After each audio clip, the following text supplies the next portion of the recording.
All right, we're live. I'm still a little under the weather. Flu kicked my butt a week ago, and it's still there, but not as bad as it was.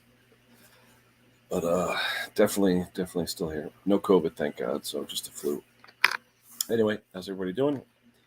Saturday, it's cooled off a little bit here in the Northeast. High 70s, low 80s, better than 100. We've had high 90s and all that for a few weeks now, so it's been kind of miserable.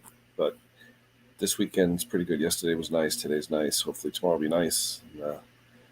And, we'll go from there and get things done and see what's going on. Who's out there? I sent the link out to the WhatsApp group. Put it back in here. So link is there. Klaus is in Italy. I don't know if he'll be chiming in. Talked to Mick and those guys this morning. Good afternoon, Rodney. How are you? Ben is here. Hello, Ben. Dick, how are you, my friend? Good to see you. But crazy. Like I said, it's been real hot here. I don't know how it's been around the rest of the world, but it's been a hot summer so far. We'll see what's going on. I just delivered a Husqvarna 22 horsepower Briggs V twin with a 42 deck to a friend. And we got that going. Who's that? Robert? Yep. Hey, what's going on? Sinus issues. You've been doing a few videos, huh? Yeah. I'm glad to see you feeling better. I tell you what, that's not a good idea to have the flu in the middle of the summertime. That No. makes The other day, I got a call from my wife. Was it Thursday afternoon at work, 2:00? Oh, the central air crapped out. I'm like, what? So anyway, we fixed it, but it was just I was dying because if I don't have my central air, not in this kind of weather, oh my God. Yeah, it was a nice bright blue sky for a while, but it's starting to get cloudy again. I think we're getting into the kind of tropical weather down here. We've been getting rain, but it's yeah. But you got hot, humid weather though, anyway, don't you, Bob? Down there? Oh yeah. We're not too far from the Gulf of Mexico, but there ain't no telling how far that reaches up. Yeah. Yeah, we'll have like massive thunderstorms one day, then total humidity and heat the next. So they say one thing about New England, you get it all. You get 100 plus in the summer and minus zeros in the winter. So I said we're getting rain. It's just you never know when it's gonna pop up until you start hearing the thunder and stuff. Like, yep, it's in the rain. Yeah. Now I put the new old drain extension on the XT engine, and I went to tighten it up, and I'm like, okay, I gotta go find my 15/16 open end box and wrench. I can't find it. I'm like, I hopefully got it in there tight enough because the thing came with Teflon tape already on the threads. Yeah, they always loosen up, always. Well, I said, I got to find that 15/16 open end box and wrench to get that thing tight. Yeah. I had one of those the other day. It was leaking like a sieve. I had to turn it 2 full turns just to get it tightened up. Yeah. Well, people forget those. They forget on those quick ones, though, not the ones with the hose, but the ones with the push in and out. They forget to turn that quarter turn, and then there was a driving, and it vibrates loose, and there goes the oil. Yep. What's going on, Wayne? Not too much. Just came back from car show, Low by the Lake, that Eliminator Performance is one of the sponsors on. Oh, nice. Jake had his girlfriend and his 67 Mustang out there, and the guy that's running it had a really nice turnout, a lot of nice vehicles. So the car's running and driving, or? Yeah. There, I'll show you something. You'd only get a little taste, though, until Jake does a video on it. Randy, I think it was the startup capacitor on the fan on the compressor. It's working now, but I think the contacts are rusty. It's 30 years old. My central air system was put in March of '94. So, oh yeah.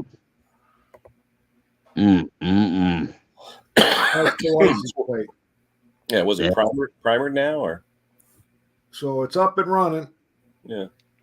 And he's driving it. He's got the insurance. He went out and bought that. So now we got to get the company truck and his Mustang together, so it'll say Eliminator Performance. Hey, it's Klaus from Italy. Close. Hello. Enjoying life again. Always. Oh yeah. Yeah. Yeah, was it? There's some kind of insurance, classic insurance for vehicles like that. You talk about expensive. Well, I hear that the Haggerty insurance here is pretty good. That's the one that's the one he's got. I think his rates, like, because it's a classic and it's not being driven in the winter, I think he's like, 670 Canadian dollars. Yeah, my brother-in-law has a few classic cars, and that's who he uses because they'll give you less of a rate if it's in a garage in the winter, that kind of thing. Yeah, and the other good thing that I think it cost him an extra $10 or something if the car is ever totaled, he gets to keep the vehicle. Oh yeah. So like they pay him out, like the appraised value right now is $45,000. So they pay him the $45,000 and he gets to keep the machine. Nice. Yeah, and then it depending on how bad it's totaled out, the cost to rebuild it big. Yeah. That can get pretty. So you guys, Lewis, what do we owe this? Holy shit. Yeah, you guys want a little brain teaser of a repair to diagnose for me? What happened? Okay, so we got an LT 1000. Guy said that the machine hadn't been serviced in 7 years. Wow. And he said it would like die out. So Jake went there, fired it up, and it would start on choke and then die. So he said, definitely you need a carb clean. Guy says, give it a full service. Robert, it's your famous carburetor. It's a Nicky. So Jake, we clean the carb in the ultrasonic. Jake puts the new gaskets in it. We test it. It doesn't leak. Oh well. We do the full service on the thing. We go and we fire it up. Fires up. We're driving it around, and this is where the problem starts. The one time we hit the brake pedal and it dies. I mean, it dies like instantly. So then you turn the key, fires right back up. We're going and driving it around. We're cutting the grass with it. And then all of a sudden I go to disengage the blades and it dies. I mean, it doesn't sputter and die. It just cuts off. Yeah. So then the next time Jake's up and off of the driver's seat, and the driver's seat cutting off, cutting on. Then all of a sudden, boom, nothing, no spark. Yeah. So definitely it's a spark issue. Everybody going to agree to that? Sure. Yep. Okay. Well, you got to remember that this thing, every time it shuts down, you turn the key off, you turn it back on, and the thing fires right back up. As long as you remove the condition that killed it. That's what we're trying to find, though. We're trying to find that condition. So now we're dealing with the customer, and we're explaining to the customer, like, if we got to start tearing looms apart to find out where this wire, there's definitely a short someplace. So we start out by, and it ain't the coil, because the coil's hot now. It's run for like 5 to 10 minutes of running. It's hot, but it fires right up. So it can't be a bad coil. But we take the coil off and we test that coil. Right? But did you take the kill wire off first just to eliminate? Yeah, and it's a good coil. And then we test it for resistance, and everything's right where it should be, and we clean it up and clean the ground the posts, and everything's fine. Yeah. So then Jake starts. Do you want to try to guess, or you want me to keep going? Wait a minute. No, I'll guess. Okay. Me too. Go ahead. You first, Hank. A stripped wire connect. It's grounding to a. No. Or was it the diode? Bad safety switch somewhere. No. That yellow lead that goes all to the seat, the deck, the brake, the thing, the who's that's picking up a ground from somewhere. Yeah, that's what we figured. How about the connection to the motor where you screw it in, the 2 screws? Sometimes when that gets corroded. No. So anyways, like Jake checks every safety switch. Then, how about the key switch? Yeah, change the key switch, put an Oregon aftermarket key switch in, because believe it or not, good question, Kenny. The one time he pulled the key switch out and he was testing it, and the one time that he turned the key, it like it showed that it had an issue. So he said, let's change the key switch. We changed it. Same situation. Went driving around. You get 5 to 10 minutes or whatever it is. And the thing, I mean, it just dies. Like it's not. It's like, boom, it's dead, right? Yeah. So it was not the coil? The what? The coil heating up and then shutting down? No. No, because it starts right back up. It Yeah, it starts right back Oh, up. because it starts. So then the next thing Jake does, But it wasn't. Yeah, but it wasn't. You sure it wasn't like the fuel solenoid cutting out? Kenny, Yeah. get.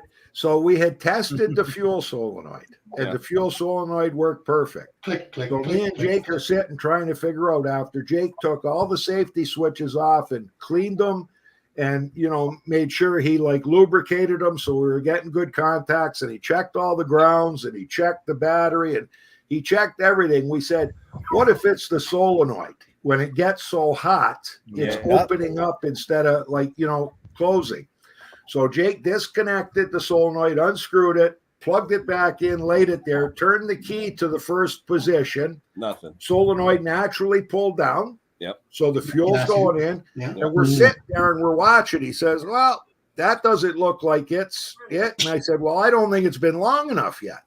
So we walked into the shop, and when we walked outside, lo and behold, guess what? That solenoid was closed. Yeah. It had, and Put back up, but yeah. what killed us was that it's an instantaneous. It didn't Yes, it should. sputter die. If It that just, clicks shut, that should Oh, run yeah, a little it's the bit whole until it's time. out of it fuel. should have sputtered out and died. But this, so anyways, we said that's it. We called the customer and said, look, we could get you an aftermarket. We don't know what quality they are. We're just going to cut the pin. We got a fuel shut off put in on the system. We're just going to cut the pin off. Fired it up, cut the back lawn. It didn't cut out. Today I'll cut the back lawn maybe later today or tomorrow morning just to make sure, but it's not cutting out now. Yeah. So I've only seen it once on a one of those Ruxing carburetors for brakes. They're not short out. Yeah, and no, it would work fine. It would get a little hot, but they sometimes do, right? And then after, as you said, 10, maybe 12 minutes, all of a sudden, it pops back up. Yeah, first time we've seen this in 10 years. And I thought it was a bad connection. Because I thought for a while. I thought that connection wouldn't ground out the coil. whatever. no, but you don't get a ground out coil, Bruce. It simply cuts the fuel. Yeah. The thing will die instantly if I guess when it that thing. splits it off at the emulsion tube, not in the carburetor. Yeah, it cuts it off at the emulsion tube. But what's happening? Why is that plunger plunging out? Bad coil. Still, Bad. Well, it's getting a battery from somewhere saying go. it's still grounding out somewhere. Yeah, but the positive, the charge, either it's losing it, or the coils are saturating, or something. It gets a Something's piece wrong 12 with volts that from somewhere. solenoid. If I put a new solenoid on it, that thing would work great. Yeah, I have seen the little connector that it can get all corroded. But I've also seen that people have been trying to fix it themselves, and they did something to one of the legs in the solenoid, so it creates a bad connection. Yep. But still, I've only seen it once where you can turn it on, it retracts as it's supposed to, and then when you leave it with current on it, after X amount of minutes, it simply just go. It's like it's giving up. What this one is, right? Exactly. Yeah. Once it was Yeah. on for about 10 minutes or 7 minutes, it just all of a sudden, and that's just sitting there doing nothing, no vibration, not running the engine or not, just letting it heat up. And I mean, the coil, after 5 minutes, the coil was hot. When you grabbed it, Don't forget, it was hot. the coil is basically no different than the what am I talking about? The ignition. The little relay is no different than the coil that makes it start. It's just a relay and a coil. So it's obviously getting warm and going open inside. But what the weird thing was, as soon as you turn the key off to turn it back on, the thing would fire right up. Yeah. And then Reset itself. So we said it can't be the solenoid. But then when we were sitting there saying, you know what, the last thing we've checked, there's not a bare wire. We've checked everything. It's got to be that fuel shut-off solenoid. Let's take it off and let's just watch it heat up and see what it does. And all of a sudden, boom, there it is. You have to realize, I got to speak, sorry. You have to realize that in a failed condition, the relay closes. So when it's relaxed, it's shut off and it's right. So that you need the battery to pull it down. I was thinking it was the fuse. I remember they put a new carburetor on my Poland XT, and I was cutting grass with it one day, and it shut off. I'm like, what the fool? I called the shop, and he said, well, just pull the solenoid, the anti-fire solenoid, and cut the tip off. And after that, I just shut the inline fuel off and let the thing run dry. But I was there. Any of you guys used aftermarket Nicky replacement carburetors? No. I just put one on that John Deere the other day. Yeah, I mean, sometimes they can be good carburetors, and sometimes they're not. But it's like when that little solenoid, when they're aftermarket, the carburetor runs fine. The carburetor runs the engine fine, smooth and everything. But that little solenoid can get extremely hot. Yeah. I mean, so hot you can't hold it. Yeah. And that's something's gonna give on that. This was OEM, so this was the original stuff that was on this. Yeah. But I mean, on the Nickies, I mean, it's kind of brave what you're doing because the rebuild kit for a Nicky is fairly expensive. Yeah, it is. And it was put gaskets in. I think this is the one that's got the separate O-ring that you got to watch. You don't pinch, otherwise it'll flood the crankcase. Yeah. But here the brakes repair kit for the Nicky is a little over half the cost of a new Nicky. And I'm still to the point where I only have about 50, maybe 60 on a good day. Hit rate, a good hit rate on rebuilding them. So I always tell people, no, let's not buy the kit because the risk is too high. And if it doesn't work, you have to pay for the rebuild kit and the new carburetor. Yeah, exactly. Sorry, Bruce. Go ahead. I just want to ask, is there not a wall bore replacement for those? That's the same thing. No. Well, no, there's no Walbro clone. Yeah. Oh, yeah. So that's a Walbro clone. But somebody could make some money there. Right? But sometimes you can get their Ruxing carburetors. If it fits the engine size, it'll run it just as fine. Which is a Chinese carburetor, but it is a Brix OEM carburetor, and they're pretty good. They look like a Walbro clone. Yeah.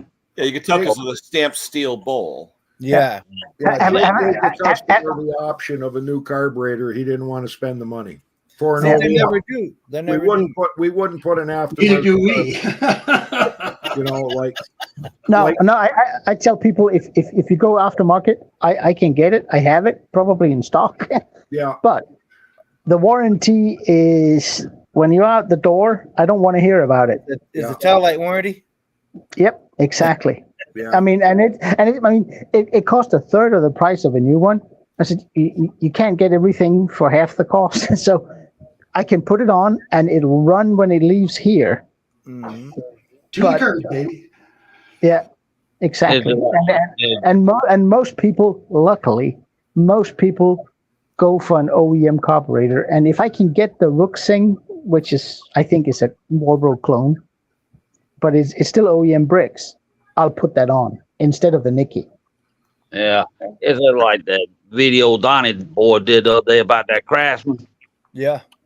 I tell you what, bent push rod is like, I knew it had to be someone with a vibe, but I'm like, yeah, he had to take all this videos and stuff and tell the customer, well, thing ran when we loaded on the trailer. Well, when I got it to the shop, I was like, oh yeah, did y'all see that video he did of that new magnetic drill press? Yeah. I tell you, I looked it up, $655 for that thing. I'm like, hey. Well, Donnie, it's a nice drill though. Yeah, it is a beauty drill. No need for it in our trade. No, No, where no, you're going to drill a no. hole that big. I go No, I hard mean, to straight all the way. if Evolution sends him the stuff to review or do a video on, Yeah. fair enough. I mean, that's just paying the bills, right? You could buy them on Temu for I think $150 something. You know. Yeah. I will say I have a Temu metal cutoff saw with a toothed blade. You know, the one that runs slow. Oh, yeah. No sparks. Fewer No, sparks. very, very few sparks. And I will say in the straight cut, it does a phenomenal job. But everything outside the blade and the cut, it's crap. It really is. I mean, the tie down the tie down thing, crap. The plastics, the self retracting cover thing, crap. Everything is so dingy. But you know what? I will probably need that machine twice a year on a good. It'll do the job. Exactly. So I don't have a problem buying a cheap tool, and if that tool dies, then I'll go get the OEM Makita thing, whatever, blah blah blah. Guys, I have one of those hammer drills, you know, that can drill and hammer at the same time if you want to go into concrete. The SDS ones. It's a Hilti wannabe. Yeah, Hilti wannabe. And this one, I bought it 20 years ago. And it's the cheapest of the cheapest. It's called Power Super Power. Oh, you know, power Super something. I have a video coming out on it. I mean, and it's yellow, and and that's it. and the thing would I lent it out to a friend of mine, and he brought it back. He says, you know, after 5 minutes, Klaus, it stops hammering. I said, okay, you know, do you want to toss it or no? I'll bring it back. You know. So, and I figured, hey, let me try and take it apart and re-grease it, see what happens. I mean, I as Bruce says, you can't break it if it's already broken. I took it apart, lubricated it on video. Thing runs like a champ. I am telling you guys, this is as cheap as they come. Yeah, they apparently did. But I use it twice a year, tops. So it's fine. I mean, why go buy a big Skill or Makita or whatever when I only need those 2 holes a year in concrete? But that's the problem with lawnmowers is people will buy a lawnmower from Canadian Tire, for example, and they run like a brand new Honda for the first year and a half. Yep. No, but I mean, if they had a little stamp of a lawn, and it will run for maybe 10 minutes and then be shut down, if you're nice to it, it'll run for a long time. But if you buy it and you have a big lawn, that thing, you'll kill that in 2 years. It's gone. Look at all the lawnmowers that are out there that, you know, people bought at Bradley's, Kmart, wherever, you know, store brands. And they're still out there working because we fix them for the people they don't keep the maintenance going on them. Nope. They die. We keep the maintenance going on them. They still run. Yeah. Let me give you a good one. And I'm not sure if it's me that was the reason why they did it, but you guys know that a brand name trimmer, chainsaw, weed whacker, whatever, they run 2% or 50-to-1 mix But the cheapo ones, the real Chinese ones, they actually want to run 40-to-1. Yeah. And 50-to-1 actually isn't enough for them to have a long life. So I was researching for a video, and I called up 3 brand stores, their customer service, and asked them, do you have these machines? They go, yes. Good. How much oil do I need? Well, you need 40-to-1. I say, okay, you sell alkylate fuel too? Yes, we do. That's only 50-to-1 because we can't get 40-to-1 over here. It doesn't exist. No. You can get 50-to-1. And they go, yeah, you can't. 2 of them said, yeah, you can't use them in those machines. I said, okay, fair enough. They fessed up. The third one, they said, nope, you can use our gasoline. I said, yeah, but in your manuals, it says 40-to-1 and you only sell 50-to-1. You can use it. It's under warranty. You can use it. Okay. 6 months later, when I revisited the user manuals for those machines, they all said 50 to 1. Oh yeah, y'all see Bree's video about what John Deere's been doing? No, I haven't. Mexico and all that. But it's like, marketing has more power than the engineers in some of these companies. They really do. Yep. You're right. Can you get the Aspen in 40 to 1, can't you? Nope. Yeah. No? Nope. Because the genetics I can get in 40 to 1, and we sell that to a lot of the landscapers that are running their equipment, like, they're running this stuff 8 The hours only a one, day. All day, yeah. the only one that sells 40 to 1 Aspen is me. Oh, okay. Can I let you guys know something? Yesterday I bought ethanol-free gas in Alberta, Canada. I can't believe it. I went online, those forums, there's a forum on everything, right? Yeah. You cannot get ethanol-free fuel, blah, blah, blah. So I took a picture of the gas station where I picked it up, and they were on the orange or the regular 89, 91, and 94. I took a picture. There was no green sticker on the 94. See, now here I was buying, and I'm still buying the 91 only because it's supposed to have less ethanol in it. Yeah. But the previous month I bought it and it had 10%. So I said to Jake, we might as well go back to the 87. It's got 10% too. But I said, let's give it one more shot. We went to the same gas station, Esso. We bought 91 again, and this time it tested out at 5%. Okay. But I haven't been able to find ethanol-free any fuel Not around even here. 94. Not even 94, eh? Not even that was, see, now I haven't got a Sunoco station around here that sells a 94 that I could test. So I'd have to go out of town to buy some. But the one that it turned out it was an independent dealer, which I think they should change the laws. When an independent dealer takes over a gas station and it's got Esso, Sunoco, Shell, or whatever on it, but you don't know. You think you're getting that fuel, but there's nothing that says it's an independent, which means he can get his fuel from any place. Well, that big truck could just be going down the road and dropping off fuel. Normally, if it's branded Exxon Mobil or Shell, or they're not allowed to buy their fuel wherever they want. No, but in this case, the guy actually called the head office. Sunoco comes from here, eh? Yeah. Alberta. Yeah. So I got to find a 94 Sunoco and buy some and try it out, Bruce, and maybe it will be ethanol free. Yeah. But it's I got another announcement today. Seeing how Mick made his announcement 2 weeks ago. I'm 68 today. Happy congratulations, Bruce. Happy birthday. Yeah. Happy birthday, I'm all out of Bruce. beer too. Not yet. Happy birthday to you. Happy birthday to you. Happy birthday to you, Bruce. Happy birthday to you. There you go. All right. Thank you. Yeah. Thank you very much. My wife said, "Don't quit our day job." I don't have Yeah, a day we sing horribly. We really Hey, do. Bruce, my mom's birthday is tomorrow. Oh, Happy birthday, Mom. Yeah, she's 70 tomorrow. Yep. Nice. she's 2 years older than me. Well,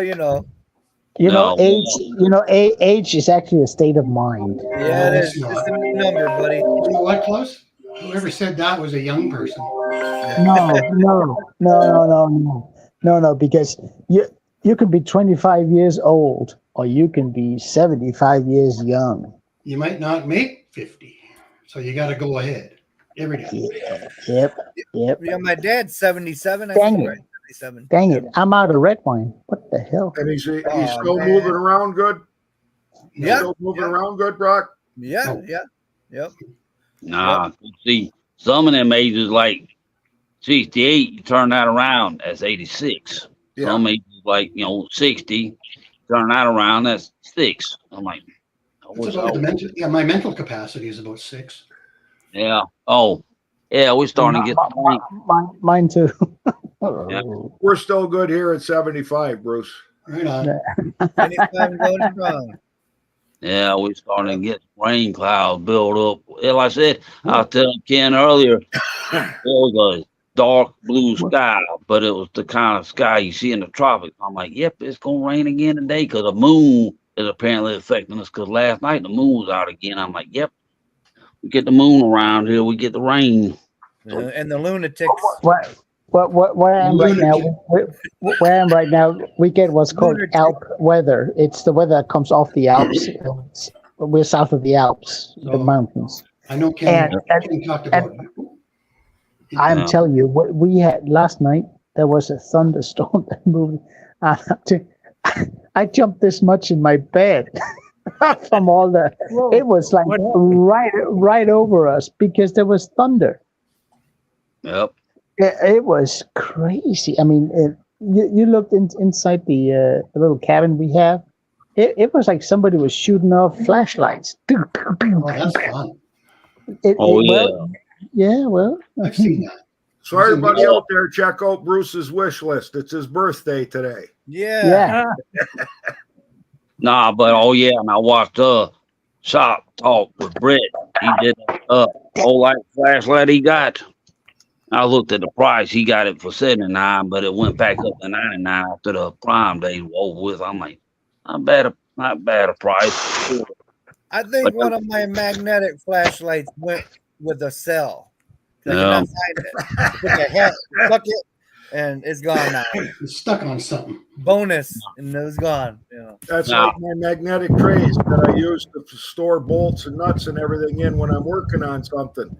I always find my 10 millimeter, my 3/8 socket stuck to the bottom of the damn thing. I quit using them because Jake says, "Where's that socket? We better check the magnetic trays. Likely rolled underneath one." Yep. Oh, and that flashlight. Whenever I clean them off, you always check on the back side of them because I look for a screwdriver that goes into my drill. Quick disconnect type. I looked for it for a month. I love that screwdriver. It is my favorite screwdriver. It's a Phillips, and you just click it onto the drill. It was underneath that tray, and I even stuck the tray to the back of my toolbox because that's where all the trays are. I stuck it. I looked, man. I accused everybody that was over the house. I know they took it. I told my wife, I know they took it. I had it right here, and she goes, "Honey, somebody stole it." Come in the house. I mean, there's still the TV before they steal the doggone, the flash. I mean, my flashlight too, probably. But that doggone and the last John Deere that I just did last time at my show. That you guys seen. Yep. I took it out to put all the nuts and bolts, and I looked at. I said, I'm sorry to everybody that I accused in my head. Oh yeah, that flashlight that Shop Talk with Brett did, that little green laser. Yeah, don't be aiming that thing when a plane's flying by, because that'll blind the darn out. Yeah. Well, no, you'll have a helicopter flying over your house pretty quick. Yeah, they don't like that stuff. And the next thing is the SWAT team will be sitting out in front. Wasn't there somebody that did the laser to a pilot one time? Yeah, it was just on YouTube. Don't do that. That's you go to jail here for that. Yeah, that's called criminal negligence. Yeah, they got arrested. They charge you for endangering other people's lives, and that'll give you up to 6 years right there. Yeah. What really got me was the helicopter that they showed in this one video on YouTube. That helicopter actually not only pinpoints the house, it has the address on it. Yeah. It has all the information, and they just relay it to ground forces. And then you see the flashing light showing up. They got their own light show. Yeah, you see the guy that owns the place getting the toilet paper out, because you know what he's doing. So if you don't like your neighbor, you go over to his yard and flash a plane or a chopper Yeah, And right. then, They go right down in there. Now, you talking about you lost that screwdriver bit, Brock. Yeah. I've yet to find my 15, 16th opening box in wrench. I know I got it. I'm like, what? I was so pissed off yesterday. I'm like, I was using words that would have got my mouth walked. I You're was just so making up curse words. I was I was ooh, I'm like, I know the things around there. I found my 1/8 that I used to use when I was redoing stuff on a snapper ring and rider because the top bolt for the top pulley for the belt is 1/1/8. Yep. But I'm like, where's my 5/16 at? 15, 16. I'm like, yeah, it's like I'm like, yeah. My shop's so disorganized. Yeah, I just spend days out there. Oh, been looking for you. It's like the other day I couldn't find my heat gun. And I finally found it. I'm like, I'm getting too old for this. I will say, I don't know how the chat is doing. I'm on my phone today, so I can't see the chat. So if anybody has said hi, can I just say hi back? Hello. I can't reply. I can't see it. How's the weather out there in Italy, Klaus? It is fantastic. It's a little chillier today than it was yesterday. A little windy, but it's nice. It really is nice. You guys know how crazy our weather is. You think Ken's got crazy weather?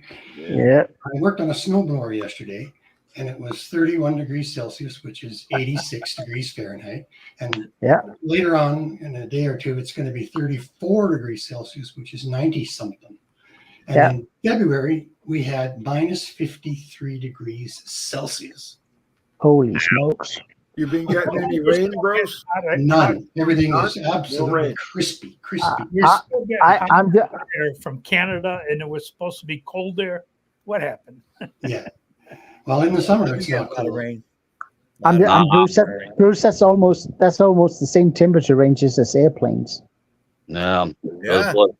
You know, because it's minus 50 C up there when you're flying at 30-something thousand feet. I was in a different country that time when it was minus 53 here. Well, I know you cheat. But yeah. Yeah. You ever been in a hot air balloon? Anyone? Nope. Nope. No, afraid of heights, buddy.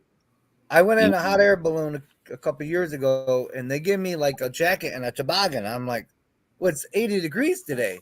It was like, "Not up there." So they gave us like these jackets and a hat. They're like, "Okay, you ready?" I'm like, "Oh, I guess." They give you a tube. It was really cold up there. It was. Did they give you a parachute? Yeah. No, I was just in that basket. Me and the kids and my wife, and we all had our toboggan on and our jackets, and they're like laughing at us because I was.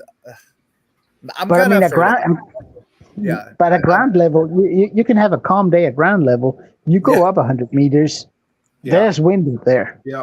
Yeah, and they had these big, ropes and tie-ons, and those tie-ons were going like they're whipping. You know, I'm like, I gotta get down. I said, can we go down? Because this is not for me. I'm sorry. One time there was a hot air balloon landed at the Roses parking lot in Griffin, and them guys were waiting for it to get down and grab the ropes where they can tie it off. I'm like, I will, because every 1,000 feet you go up, the wind is blowing a different direction. I'm like, it was cold and windy. I said, no. I'm done. Yeah. So anybody get affected by the IT shutdown? Microsoft? Nope. That was on Windows. That was on Windows 365. Yeah, I had to go for a blood work. Doctor called, wanted me to go in and get another blood test so he could check. When I went there, they couldn't pull up the paperwork on their computer. Luckily, my doctor's office is right next door. I went over. She gave me a paper copy, went back and got my blood tested. I don't believe it. I got to talk about this one because I am a kind of a software guy, a little. That's a company that is supposed to help people with software problems, and it wiped out stuff all over the world. Yeah, all over the world. Sports, everything. You know You're who better the off biggest, just letting It just goes to show we're human, you know. Yeah. you know who the biggest owners of that company are? Blackstock and Vanguard. Oh, I wouldn't be a bit surprised because it's called something crowd. What's the name of that, Trude? Oh, she's gone. She's watering the plants. I don't have to do it. Yeah, my wife works at the hospital, and somebody hacked their system, and they like wanted a ransom. Yeah. So they were back to pen and paper for like 2 months. Man. Yeah, they hacked the whole system, and so they No, doctor. I'm pretty sure you gave me opioids. I want more of those. You know, give me some of those. I'm pretty sure you did last time. I know it's not in the computer, but I'm pretty sure. It's called CrowdStrike. That's it. Crowd strike. No, yeah. The only thing I read about back home is that our version of Canadian Tire, well, there's a chain very similar to Canadian Tire.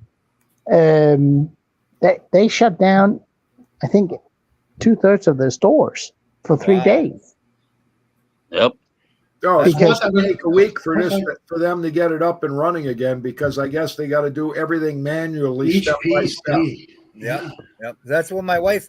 She had a lot of overtime because they were having to, like, people's. Okay, so like if you get your blood work done, you know that stuff expires. You know what I mean? You know. Yeah. So like if you can't put it in the system, then everyone's like, she's been so busy for months now. Everyone's having to go back for everything, like just small things like checkups and things, and because they have no record of it. They wiped it completely out. Yep. Yeah, so they had to actually rebuild their system. They didn't pay the ransom, by the way. They didn't pay the ransom. They No, rebuilt the system instead of paying the money. I think. When I used to work for a living, and we had a new software load for the big switches for telephones, right? Yeah. We would. It was redundant, and we would cut it in half, and we would run that piece of software on that side that was not working for a week before we switched it. And this is a big company with like millions of computers all over the world. Didn't they test that software? Like, what happened? All right. You would think they would test it before they did that. I don't know anything anymore because I've been retired for just about 14 years, right? But that's something screwed up there. I was watching all the power outages in California, and I was thinking to myself, geez, really good that they didn't go 100% electrical in 2024. The highways would have been a gridlock of electrical vehicles all shut down, and everybody's lawn would have been 3 feet high because they wouldn't be able to cut their grass with their their battery operated lawnmowers. We got to find them somehow. Yeah, and I wouldn't be able to use my Milwaukee tools. I'd have to go back to get firing up a generator. I watched the news this morning. You guys know that Stellantis is like Plymouth and Chrysler, right? Right, Stellantis. Yeah. There was a note saying, "Do not park our minivans and do not park your EV minivan in a garage." That's right. But it could burn down the garage. But they actually admitted it. Well, some plants that I read about, if you've got an electric vehicle, they've got a separate parking lot for them, where all the EVs got to park away from fuel operated ones because they're worried about them catching on fire. So if they're going to catch on fire, they're the furthest away from the buildings. So in every big condo building, there's a charging spot for each apartment, the new ones, and you can take your Stellantis minivan and plug it in the basement of. I'm sorry, guys. I will not buy a Stellantis product anymore. Over here, they are crap. I never did. No. I've seen in advertisements for Dodge paints peeling off in the wind. You know. Yeah. Kenny, what's that question down there? That's pretty interesting. Well, with a battery coil, you have the 12 volt going to the positive side of the coil. And then when you switch it, you should be getting pulsed voltage out of the negative side when it goes, from the points and grounds out. But having 12 volts all the time means there's a short in the coil somewhere. Yep. Yeah. Yeah. Yep. They're not I've actually regulated. never, I've actually never seen that. I have Usually, not seen it. it won't click or it won't. Well, no, if you have Switch. positive on both, you'll melt your point. It'll be Yeah. constant voltage in your point. So Yeah. Oh, I'd say yeah. it's just a bad coil. So then it's maybe a new coil. I need some water. Yeah. Oh, yeah. I watched James Connon's video on that go-kart he got. I'm like, who in a fool will remove the spark plug and just leave the thing sitting out in the rain? That man, he's Happens all the gonna time. have fun. Yeah, he's gonna have fun with that engine. But You know Robert, the thing Robert, we see machines every single. I do a week. Others see them every day. Where you're thinking like, why do you do that? Yeah. I mean, and you paid money for that thing. Why do you do that? Or why don't you not do that? It's the same. Some people are just. Yeah. What did you do the other day? I can Yeah. hear the Mustang backing up into the driveway. Man, Wow. that thing's good, I bet. She's a rumbler.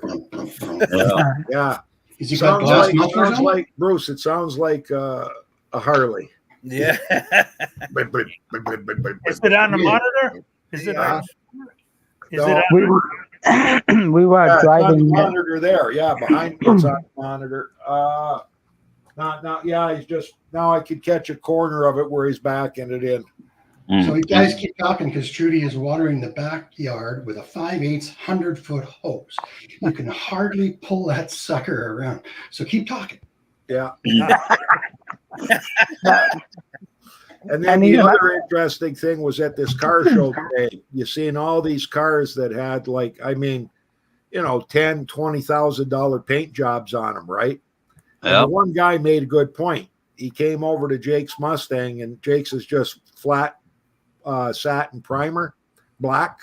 And the guy said, "You know what, buddy?" He says, "Leave that car like that. It's a driver." He says, "All the rest of these vehicles, they float them around. They don't drive them because they're worried about stone chips on the paint job." Trailer. Yep, Yeah. yep. They what they call trailer queens. They don't want. It's like, yeah. Like I said, it's a good thing he won't be driving it in the winter because all that salt stuff. Unless he had, Frank is now it's called an antique survivor now. yeah, No, but I mean, Oh, yeah. but Wayne, they're right. I mean, if you have a restored vehicle and you can't use it as it was intended to be right. used, Yeah. I know this is nothing like it, but I have a little 2-horse horizontal shaft Brix engine that I restored a couple of years ago, and that thing runs sweet as a nut. But nobody needs a 2-horse Brix engine, right? Nobody. Yeah. So that thing was just sitting there, and I drag it down sometimes and show it and start it up and put it back up. And I'm like, I'm going to get rid of that thing because it serves no purpose. Well, you've got Aspen fuel in it, right? Of course, Yeah, that's right. So it will fire up. Fire up. Well, it that's will like fire. It will fire. Yeah. that's like my Honda No. Eclipse. It's got a 3.75 Briggs in it. It's self-propelled. It's aluminum deck. Yeah. Now, Yeah. I don't know. Like I might put it up on a video one day and say, "What do you think I should sell this for?" I'd like to keep it in case Jake ever got a shop where I could put it up on a shelf. It's Yeah, that that'd be rare of a Yeah. mower. Yeah. But do you use it? Do you use it? I've used it. I've used it 5 times to cut the lawn. Yeah. Mm. Well, that's what it was made for. Yeah. So keep doing that. You may not use it every time you cut the lawn, but once in a while, that's what it was made for. I mean, But my machine is my mower, personal mower is a snapper with the friction wheel drive on it. yeah, Ranger It's a Rider. commercial, and that Yeah. one I can slow down. If you ever saw a video of it, you'd think I was in a funeral procession as I'm cutting the grass. I'm going so slow. I slow that thing right down to nothing, where I'm hardly walking. But I I'll changed tell you it. what, I can cut the lawn and I don't overexert myself. I don't have to worry about dying from a heart attack because some of Yeah. these self-propelled mowers, like when you get 75 years old, boys, Like, let's put it this way. It don't matter if it's self-propelled or not. Go as fast as those things go. Like, it's No, just. have you guys noticed that some of the cheaper lawnmowers, that their self-propelled speed is much lower than if you get a quality product like a Honda or the Hondas whistle along. Yeah, they do. They move, but it. I think they do it so that it kind of hides that the machine isn't that well made because it goes slower. Lane, I changed the disc. Toros. I changed the disc on a snowblower yesterday, and it's the same one that's in yours or in those what do they call the red snapper. Yeah, they have a disc too, but this one, because it's a 30-inch snowblower, had a 5.5-inch disc instead of 4.5-inch. Yeah, disc. It's a 30-inch. I carry a few of them. Yeah. But you can slow them. You know how slow a snowblower goes in first gear, right? Yeah. That's how slow I can slow my lawnmower down to. And I got that disc. I just bought the ring, right? And I bought that in town local supply. Well, no way. Wow. In the summer. You got this lucky was there. a split. This is a split pulley where you can just replace the rubber ring. Yeah. Four self-threading bolts on that. Yeah. I got it in the camera, but I haven't edited it yet. I like those ones. I do too. Yeah. You don't have to spend $146 I've for only- a rubber ring. I've only seen it on a mower. I've only seen it on an Ariens with the where the front wheels are swivels. Yeah. I got one of those That's- down in the backyard. It's the only mower I've ever seen that has that friction disc drive Basically system. Model T technology. They're great. Yeah, Model A. but I know that Husqvarna has made a mini ride-on mower that has the same setup, but it's a horrible machine because the friction disc is not. It can't stand the pull that it's supposed to deliver. I mean, you take a 120-pound guy and put it on a machine and then go. It's not designed for that. No. But the only push mower I've seen or self-propelled mower is an Ariens. It was pretty well made one, actually. Yeah. Pretty So nice. he was complaining to me that his two reverses wouldn't engage. And the cables were good. Believe this, the disc went before the cables. And the new disc was 1/8 of an inch wider on each side than the old one. So he was losing a little gap on the rubber disc. No, That's a nice repair. Yeah, that's a nice repair. Yeah. Nah. I was having to figure out why my 33-inch high vac wasn't going in reverse. And I had to stand this thing on end, keep playing with the adjustment of the shift lever to get that rubber disc just far enough away from that center hole. I'm like, But still engage once it gets yeah, because all that disc, the rubber on those discs, all that is nothing but vulcanized rubber, but still, like, yeah. Well, we've got a lot of snow blowers in where the steel bar that goes down to your linkage that shifts that friction wheel back and forth. Yeah. Mhm. We've seen them so bent where somebody's been backing up or something and they've allowed it to run into something, like maybe stood off to the side, and they actually had a bow in them. Like, I mean, they were, and all you had to do was disconnect it, straighten it out, and the linkage was right where it was supposed to be.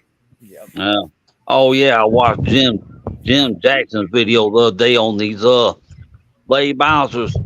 He said he would rather buy the magnetic one that was made in Italy before he would buy the one that was made in the USA, because he checked the bearings and stuff, just going out and all that stuff.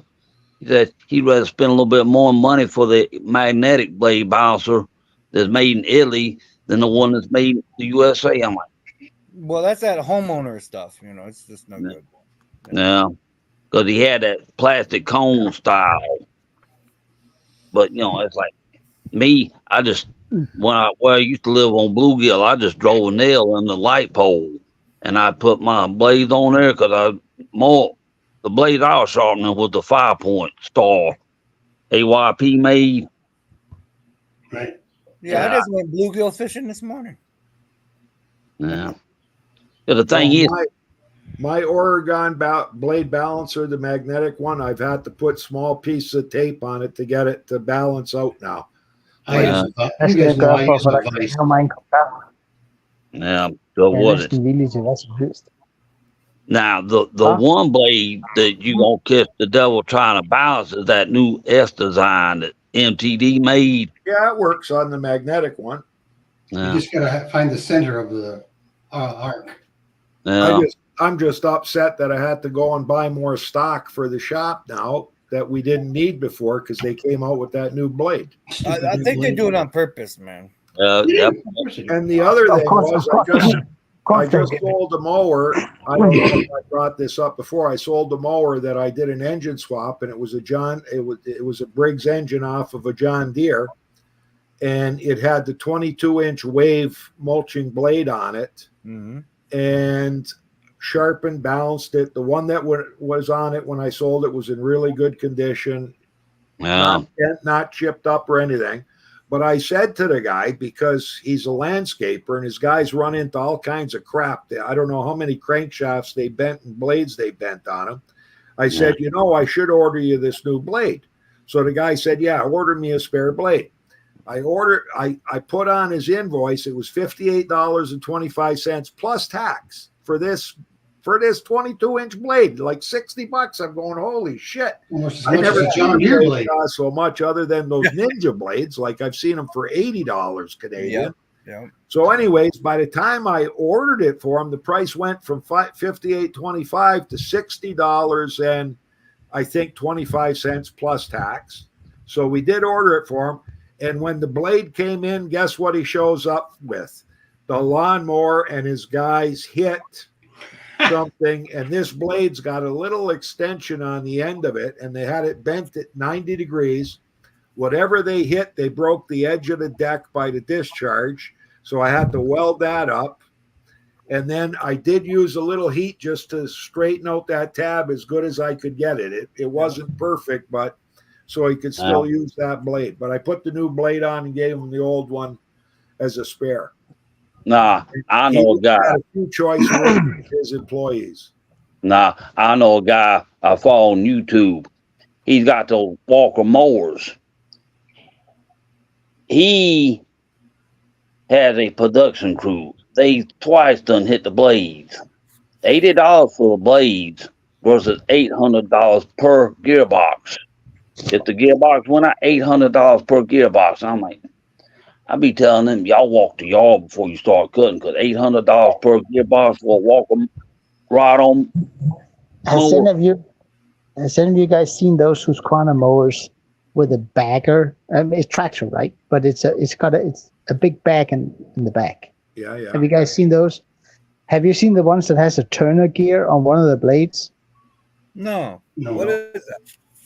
Because it's a 2-blade deck, but the blades has to turn in opposite direction in order to blow all. They're timed. Yeah. No, they're not timed. No, they're not timed. They just have to run at opposite rotation. Yeah. So some of them have a little gearbox on one of the blades. I'm telling you, and it's always the right one. If you hit anything with the right blade, break it. That little gearbox, it's gone. It is gone. Well, they could do that with the belt on the top if they had the right routing. They could, but for some reason, it's only John Deere that does that. Yeah, go with it. Oh, I watched this other guy. But because they use those belts that are, well, they don't have three. They're like a double belt type of thing. Yeah, like a serpentine. Yeah, so they snake him around so you can get opposite direction. The backside on the idler, that's a type of belt. Yep. But the AYP one, the Husqvarna ones, they have that turner gear, and that little thing, it's a little box, and it has cooling fins on it, and you can't service it. But I've seen the guy come in, he hit the stump with the right blade where that thing is attached to. It is gone. I mean, you can see the axle, you can see the pulley, but between that where the gearbox is supposed to be, it's gone. I mean, why would you make something so stupid? I mean, Well, that was like the one that had the horizontal shaft, the push mower with the horizontal shaft that came out with a gearbox and the beveled gears to drive the blade. And it goes right across the I deck mean, and then back down again. Yeah, anybody that bought one of them quickly found out they don't last long. but I mean, I can't imagine why a Chinese engineer would wake up one morning and say, "Hey, if it works on an angle grinder, it'll work on a mower." Yeah, crazy. Stupid. Like we've never got one in to work on, and I hope I never see one. It's like the Power Smarts. Hope I never see another one of them. I guarantee you, and I'm guarantee you, give it 5 years and you can't even get parts for it. Okay, I am going to fix my Power Smart. Thank you, Wayne. Yeah. The float doesn't push hard enough on the needle to stop a complete flow. Okay. Is it warped? No. And I've heard many of them are like this. So I'm going to take that float because I can't get the exact one.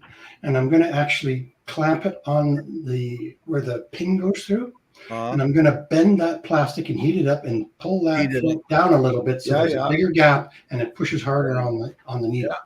There's nothing wrong with anything. It just leaks. When you heat it up, make sure you got the pin in the hole, eh? That's a good idea. Thank you very much. I might even do it on the carb. Oh yeah, the other day I was watching Real Man Skills, and I told him about, there was 3 different versions of Murray. It was the red Murray, the green Murray, and then the black Murray. This must be a joke. But nah. 3 Murrays going to a bar. Sorry.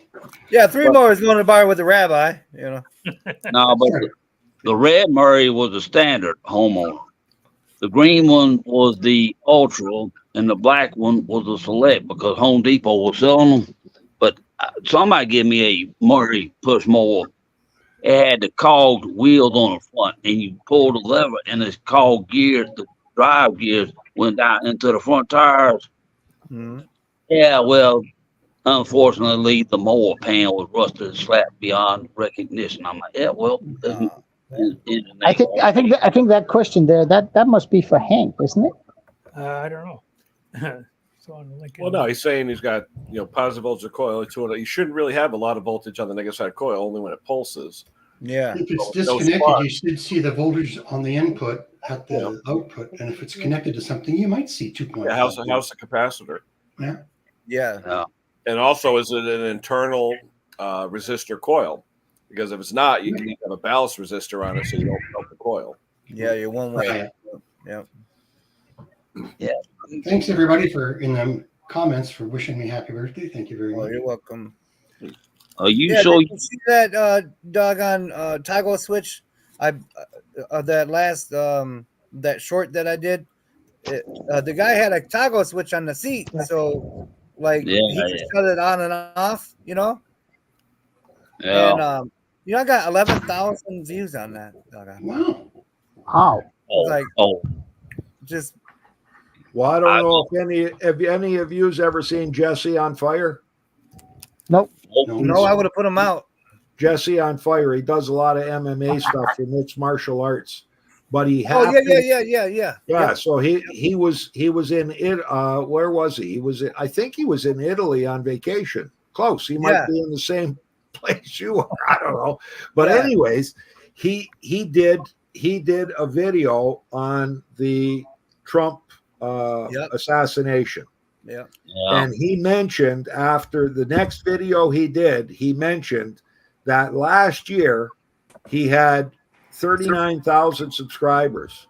Yep. And in 24 hours after doing that video, he had grabbed something like 93,000 subscribers in a 24-hour period. Yeah. Imagine that. He just did that video. And I've seen that. It just went kind of like, I don't know whether the YouTube algorithm kept putting it out there, but in 24 hours, he got 93,000 subscribers. Yeah, he was sitting down, I think, like in an Airbnb or somewhere, a hotel. Yeah. And it's strange.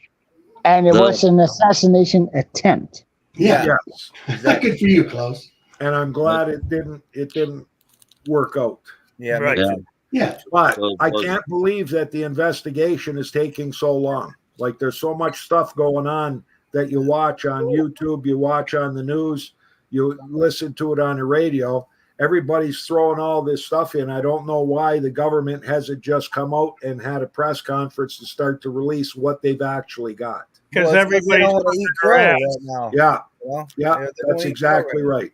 Yep. Because somebody put a picture up on something, and I looked at it. That guy had been shot with a 30-06. I tell you what, they messed him up.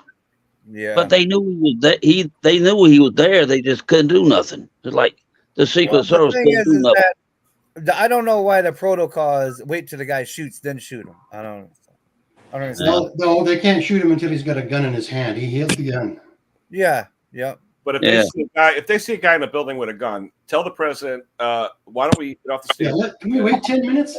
Get rid of this guy. It's like, take a pause, kill the guy, start. Yeah. I don't know if this is true or not, but one of the things I caught online today was supposedly there were 3 snipers located in the building that he was on the roof of. Yeah. And one of the snipers was looking out the window and saw him before he climbed up and took his picture.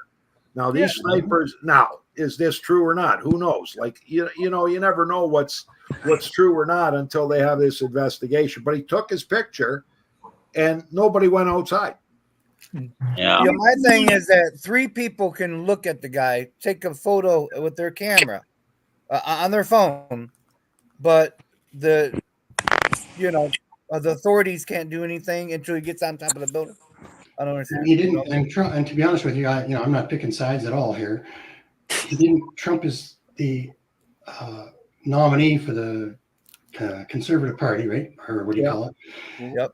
And he's not the president, so he doesn't get a fifth of the coverage for protection Exactly. that the president would get. Right? Yep. Yeah, but in 22 minutes, people said there's a guy on the roof. Yeah. You think somebody would go investigate? Yeah. Yeah. Yeah, they are now, unfortunately. Yeah. Kind of late. Too late. No. Hey, exactly what you said, Bruce. It was almost like the substitute teacher was up there, Yeah. It was like so everybody can pick And, on. and the problem is he's done hundreds of rallies over the years, and it just becomes a machine, and nobody's really on point mentally as they would be if he was the president or if he was, new. Yeah. Hank, I don't know if you were here. I got a 19 horse SV 590 engine from one of our subscribers in Fort Erie, not too far away. I heard. I watched. You that over. Okay, so we got that one. Andrew Chan, thanks, buddy. We're going to see if this thing's going to fire up and run. I'm going to mount it to a steel table I got, just dribble some gas in it and fire it up with my drill. There you go. Because I got to order an electric starter for it because he sold the starter off it. So that's my cost for the starter for that, I think, is $150 plus tax. Yeah. I hate when somebody takes one part, and then that's the one part that is hard to find. Yeah, but this is a 1,500 or more engine that I'm getting for nothing. Yeah. Right. Can't beat that for a $150 starter, but I just want to hear it running because he said when he ran it, he said he had a video of it running, but he said when you turn the key and the electric starter is engaging the flywheel, there's a little tiny plastic type of sound that he heard. Oh, is it And skipping? I don't know what that is. So It might be skipping, huh? I don't know. It doesn't look like it by the flywheel. Everything looks good. All the head no bolts flat are spots torqued on the down. flywheel. No flat spots on the flywheel. Nothing. No, can't see nothing on it, but I'll get the drill to it and spin it over without a plug in it just to see what's going on there, and then put the plug in and put some gas down the fuel line. Yeah. And No, get it to fire. There's more than one way to skin a cat. Yep. Yeah. Yeah, Brett, I seen that video you posted of that flashlight. I'm like, yeah, old Zippo Varga, he likes the old light flashlights. Them things like they ain't nothing. Brett, you got a new haircut? Yeah. Hey, Ken. Yep. Looks like one remember of those I guys. had that 10 horsepower Kohler 201, the old one. 41. Oh yeah. I gave that to a good friend of mine. He he had is it a case, yellow and white, the old ones, or Yep. a New Holland? Anyway, he put New it Holland. was an 18 horse in that, Mhm. and it blew. It had a blue rod, so his son did it, and so Terry put this 10 horse Kohler. It had a 3-inch gap, so we had to shim it. Yep. And he put the clutch on the front because it's got the drive through the engine, right? Yep. And it works. I mean, it cuts the lawn. It goes everywhere. It's probably he more does- torque with that big cast iron flywheel than there ever was with the other. Yeah. And he just phoned me up today and thanked me for that. Drove it onto a tractor and took it back to his son's farm. That's pretty cool. Oh yeah. Oh yeah. Yes, I'm a good friend. I gave it to him. That thing's worth about $500. Right? Oh yeah. Can't beat the old ones. Yeah. Oh yeah. I watched no tractor and firewood. It's 1975. I think it was a case. He's having belt issues. I'm like, yeah, that's gonna be fun. Got the hog on shaft engine on it. He's gonna have fun. Yeah. This one had the was it a 1-inch rare crankshaft? 1 1/8. 1 1/8. Yep. It was rare. Yeah. Yeah. Yeah. Yeah. Paul's going to do a video cutting the lawn and get 1 million views cutting grass. Yeah. Every lawn cutting channel I watch, they got like 375,000 subscribers, and videos are like an hour long of them cutting and trimming grass. And I'm going, You know, they go to a so house. I asked one guy, and he said, I just love watching videos of people, Me too. somebody else cutting grass. And they go to a house that's abandoned, or some old lady lives there and can't cut the grass, and they Yeah. and they've got 1.8 million subscribers. Yeah. Yeah. Top notch, lawn care, juggernaut, owl blades. Yeah, you got it. They do yard. I wouldn't dare touch with a. I mean, the yard they touch. So They're why like- would the neighbor come out and try and kick them off when they're just cleaning up? Yeah. Yeah. People are Oh, strange, man. The worst Oh, thing that's yeah. happening over here is people are throwing pieces of pipe and rebar into some of these lawns in the landscape. I don't know if it's another landscaper that's doing it. Yeah, It makes it sense probably that it is. Yeah. That's just not They right. don't have the contract, or they lost the contract to somebody else. But these guys are hitting pieces of pipe and rebar that are being thrown into the grass. Yep. Terrible. Like that's just It nonsense. could kill somebody, right? Yeah. No Yeah. kidding. I mean, that can go through the mower pan. Yep. Oh yeah. I picked I up will. a John Deere. LA 130. Oh, 130. Yeah, it's a big one. Yeah. Yeah. 22 horse Briggs for $50. Damn. Wow. Yeah, but I'm working on it though. You see, Front tire's worth $50. I know there's a thing over there. And why are you buying things when you got that whole field of Yeah, Hank, you I'm got all it, done. buddy. You got a You know whole what? field of equipment. I'm Yeah. all done. The ignition switch is worth $110. I'm all done. Have you The have fuel you is emptied that completely field empty, out? It's all done. No kidding. Really? Yep, it's all done. So what do you do on the weekend? That's why you haven't seen me in a while. I've just been hammering it. I had to get it out of there in a certain time. So the profit you made on that paid for all them lobster and steak dinners you were having. Eh? Well, I'm having crawfish tonight. I just did a video on my Craftsman GT about where the oil drain is at on that Kohler Pro engine. I'm like, that's. But I looked videos up. This guy had a Kohler Command on a Craftsman GT with a square front end. But I'm like, that's gonna be fun because I usually siphon oil out. But I tell you what, that Breeding Stratton oil evacuation pump I got, I'm having a dang pump that thing so many times. When I first got it, it did fine, but now it's taking its sweet time about getting oil out. I'm like, got to be joking. That's why we bought one of those pneumatic ones. You plug the air create the vacuum in the tank and just suck it out without doing anything. Man, I want one of those because I'm tired of pumping too. Because sometimes it blows the seal, and then I gotta twist it Princess back like Auto had that on sale here for I think it's regularly $250 Canadian. It was $200, so we went and grabbed it when it was on sale. I just don't go through enough machines in a week. Like I'm doing 3 or 4 machines a week, not a day, right? Well, here, the time it saves us when the equipment's coming in, like I can be draining the oil and cleaning a carb at the same time. It just saves time. Because I had. By the way, everybody that's out there that's a customer, it doesn't reduce the invoice. You're paying for some of this equipment. We set up standard time. Like, for example, that machine we had all the trouble with finding out that it was a solenoid.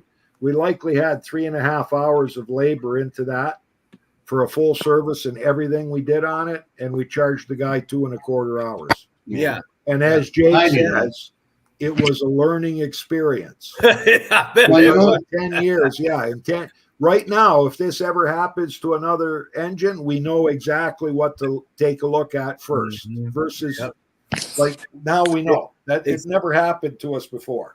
Experience is your best teacher, man. Yeah. I got a new leak down tester from my channel. Yeah, that's nice. From my channel. Is and, it pump? And I played with it on a little Tecumseh engine. I played with that thing probably for 6 hours. I'm not going to bill my customer for that. Hey, that's when you put on their miscellaneous supplies. Yeah. Well, I gotta get Jake to put the leak down tester too. I've got a new, relatively brand new, what is it, HRX 17, the Honda. Oh yeah, the new one. Deck, and it's got an oil leak, and I think it's leaking from the sump gasket down at the lowest level. So I think if we put the pressure test to that, I should be able to spray some soapy water on there and see it pushing out air. Then we know that that's the issue with that. And then the other one was what I got a Kohler engine that's got the same similar type of leak, and I'm pretty sure it's the sump gasket has got a leak someplace. Can I interject? Those Hondas, you see a lot of seals on Hondas because the blade is so long, and they've got a lot of stuff connected onto that output of the crankshaft that it just forces a wobble, and they just wear that seal out. You get a nice little old-fashioned small engine with an 1 5/8 shaft on it, or whatever it is, maybe 1 7/8, and those never go because there's no leverage on the crank. Right? Yeah, there's no movement. Yeah. Well, you'll never see it. Rare that you'll see a Honda with a bent crankshaft, because if you do, they're so short, they just don't bend. So I had a Briggs & Stratton drill powered oil evacuation pump, and I've been trying to find one again. I'm like, I don't matter, boy. All you had to do was prime it, stick the other end down in the crank where the oil goes, turn the drill bump. Can you take it apart? I can't find it. I don't know what to do with it. It's with your 15/16 wrench.